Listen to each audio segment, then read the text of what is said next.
Welcome to step 4 of the sales process, where I will break down intent statement.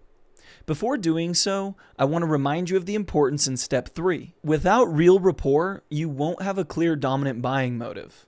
Without having a clear dominant buying motive, you won't have any idea if the customer will be receptive to your intent statement or your sales pitch. Be positive, rapport is mutual and not solely imagined or desired in your mind. And once it is, deliver an intent statement. An intent statement is a sentence or two which helps you transition from buddies to business.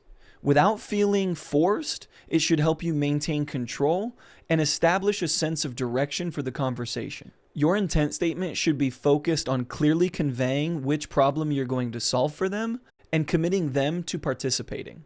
This commitment to participate is an important sales technique known as tie-downs. Tie-downs are simply referring to conscious agreements or commitments. These commitments help start the psychological process of them saying yes to you and hold them accountable to their word. Holding them accountable to their word is important, not to be an egotistical control freak, but it is human nature to walk away or talk ourselves out of commitment or action.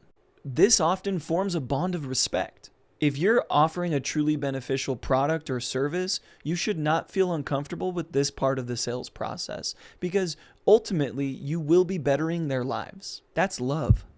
And the sales world needs more love. Back to intent statement. Your intent statement needs to be written and rehearsed ad nauseum. This must be done because you will be integrating it throughout a wide range of conversations. When delivering it, it must be clear, concise, and impactful. The customer can't feel as if you've scripted it, but quite the opposite. A strong intent statement feels as if you've casually delivered it for the first time, but the words and structure are picked so precisely that it remains in their mind. The last piece of intent statement I want to focus on is urgency.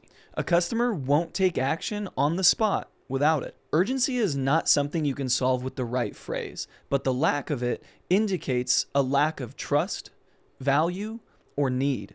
At this point of the sales process, you should have trust if you've delivered an effective greeting and warm-up.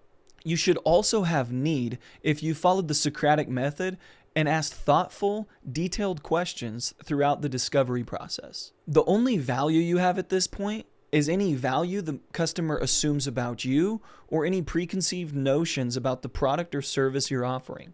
The rest of your value building comes in the next step, your sales pitch. As for urgency in your intent statement, I'm mainly referring to tone, voice inflection, and pace. Be aware of these as you rehearse your intent statement so you can listen and others can listen to what sounds authentic. Now, I'm really tempted to give you an example of an effective intent statement, but I want to focus on you embodying your uniqueness throughout the creative process. Your words, your structuring of phrases are what makes you, you. It's part of what makes others love you.